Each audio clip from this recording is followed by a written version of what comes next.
Même si le drone avait empiété sur l'espace aérien algérien, ce qui n'est pas le cas ici, entre pays amis, il existe des mécanismes au niveau diplomatique, militaire et du renseignement pour gérer ces choses. Alors, pourquoi? Eh bien, tout simplement parce que les chefs en charge de la 6e région militaire de l'Algérie, frontalière au Mali et au Niger, ont voulu protéger un groupe de terroristes, parmi lesquels des grosses pointures, qui étaient dans la ligne de mire du drone des FAMA sur le territoire malien, alors qu'ils s'apprêtaient à passer à l'acte et à endeuiller à nouveau le Mali.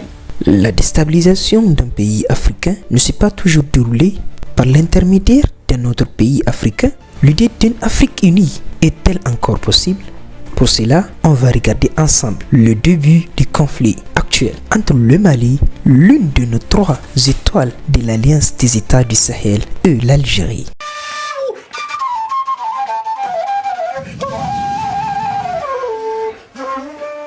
Communiqué du Collège des chefs d'État de la Confédération des États du Sahel, AES. Le Collège des chefs d'État de la Confédération AES regrette la destruction d'un drone des forces armées et de sécurité de la République du Mali, immatriculé TZ-98D, suite à un acte d'hostilité du régime algérien dans la nuit du 31 mars au 1er avril 2025 à Tizawaten, cercle d'Abebara de la région de Kidal. Le Collège des chefs d'État de la Confédération AES rappelle qu'en application de sa décision en date du 22 décembre 2024, il a décidé, entre autres mesures, de faire de l'espace confédéral un théâtre unique d'opérations militaires. Par conséquent, le Collège des chefs d'État de la Confédération de l'AES considère la destruction du drone des forces armées de sécurité maliennes comme étant une agression visant tous les États membres de la Confédération AES et une voie perfide de promouvoir les terroristes ainsi que de contribuer à la déstabilisation de la région. Cet incident est d'autant plus grave qu'il ressort des conclusions de l'enquête que la destruction du drone a empêché la neutralisation d'un groupe terroriste qui planifiait des actes terroristes contre l'AES. Le Collège des chefs d'État de la Confédération de l'AES condamne avec la plus grande énergie cet acte irresponsable du régime algérien en violation du droit international et à rebours des relations historiques et fraternelles entre les peuples de la Confédération AES et le peuple algérien. En outre, le Collège des chefs d'État de l'AES décide de rappeler pour consultation les ambassadeurs des États membres accrédités en Algérie. Le Collège des chefs d'État de l'AES, d'une part, rappelle au régime algérien que l'éradication du terrorisme demeure une lutte existentielle pour l'AES. D'autre part, exige de lui d'adopter une posture constructive et de contribuer enfin à la promotion de la paix et de la sécurité dans notre région. Enfin, le Collège des chefs d'État de la Confédération de l'AES rassure les populations que les forces de défense et de sécurité demeurent pleinement mobilisées pour assurer leur sécurité et défendre l'intégrité de l'espace confédéral. Fait à Bamako le 6 avril 2025.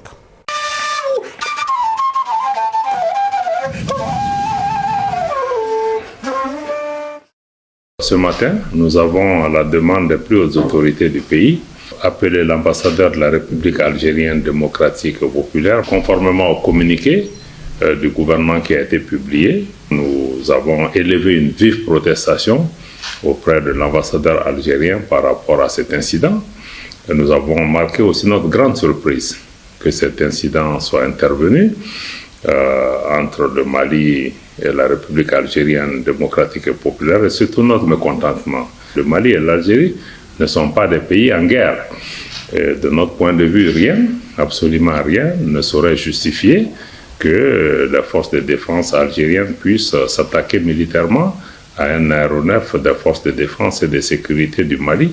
Donc nous avons souhaité que la partie algérienne puisse, comme nous le demandons déjà depuis plus de 3 jours, mettre à notre disposition des éléments de preuve indiquant que l'aéronef sans pilote s'est porté éventuellement sur le territoire algérien et dans quelles circonstances cet aéronef a été abattu. D'abord, il était possible de pouvoir entrer en contact avec les unités maliennes. Ensuite, au niveau de nos différents services de renseignement, il y a un canal de communication qui est établi. Il y a aussi le niveau diplomatique. Ce contact aurait pu se faire en amont, pendant ou même après l'incident. Rien de ceci n'a été fait. Le seul moment où le Mali a compris que l'Algérie était impliquée dans cet incident est quand le ministère de la Défense algérienne a émis un communiqué pour pouvoir revendiquer cette attaque contre le drone malien. Nous avons aussi indiqué à l'ambassadeur algérien que ce type de pratique doit exister entre les pays. D'ailleurs, nous avons rappelé que récemment, le Mali aussi, son espace aérien a fait l'objet de violations à partir d'un pays voisin, d'un aéronef de même type. Nous avons gardé notre sang-froid, nous avons suivi les différents protocoles de vérification et des informations dont nous avons besoin ont été portées à notre connaissance. Et ensuite, nous avons indiqué que aujourd'hui, cette action de l'Algérie a naturellement entravé l'opération des forces de défense et de sécurité. Nous pensions que l'Algérie et nous étaient tous engagés dans la lutte contre les groupes terroristes.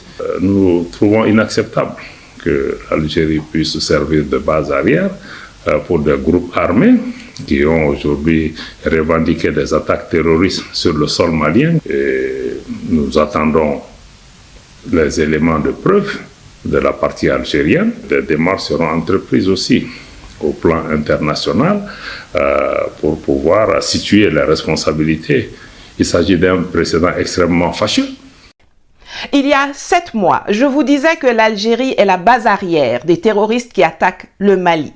Tout comme le Nigeria et le Bénin sont les bases arrières de ceux qui attaquent le Niger, et la Côte d'Ivoire est l'état sanctuaire des déstabilisateurs du Burkina Faso. Quand le 25 juillet 2024, la nouvelle de l'embuscade tendue à l'armée malienne à Tinzaouaten m'est arrivée, ma première réaction a été de poser la seule question qui vaille. Quelle est la base arrière des assaillants? L'évidente réponse à cette question va nous conduire à analyser froidement l'implication de pays limitrophes à la Confédération AES, mais également les moyens qu'ont le Mali, le Niger et le Burkina Faso de se protéger et de mettre un terme non seulement aux tentatives de déporter sur le sol africain une guerre que l'OTAN est en train de perdre en Ukraine, mais également de stopper la stratégie occidentale de balkanisation de l'Afrique. Dans la nuit du 31 mars au 1er avril, nous sommes passés à un autre niveau. L'armée algérienne a abattu un drone de l'armée malienne. Ce qui est intéressant, c'est que contrairement à ce qu'a affirmé le communiqué mensonger du ministère algérien de la Défense, le drone abattu ne l'a pas été en Algérie, mais bel et bien au Mali, à près de 10 km de la frontière, comme le prouvent les données GPS de l'aéronef. C'est donc un acte hostile, voire même un acte d'agression qui a été commis. Ce d'autant plus que même si le drone avait empiété sur l'espace aérien algérien, ce qui n'est pas le cas ici, entre pays amis, il existe des mécanismes au niveau diplomatique, militaire et du renseignement pour gérer ces choses. Alors, pourquoi? Eh bien, tout simplement parce que les chefs en charge de la 6e région militaire de l'Algérie, frontalière au Mali et au Niger, ont voulu protéger un groupe de terroristes, parmi lesquels des grosses pointures, qui étaient dans la ligne de mire du drone des FAMA sur le territoire malien, alors qu'ils s'apprêtaient à passer à l'acte et à endeuiller à nouveau le Mali. Ce n'est pas par hasard que les choses se dégradent rapidement actuellement entre les deux pays.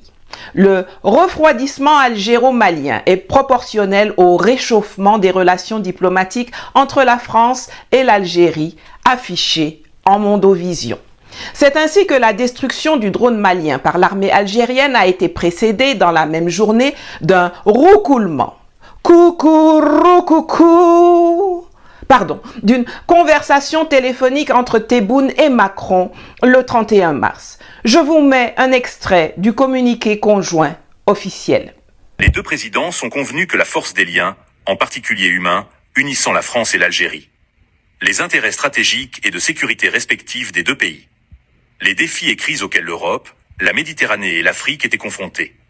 Exiger le retour à ce dialogue d'égal à égal entre deux partenaires qui constituent des acteurs européens et africains de premier plan. et qui sont attachés à la légalité internationale ainsi qu'aux buts et principes édictés par la Charte des Nations Unies. Vous remarquerez qu'il est question des intérêts stratégiques et de sécurité respectifs. C'est bizarre cette affaire d'intérêts stratégiques. Chaque fois, on nous en parle, mais jamais on ne nous les énumère.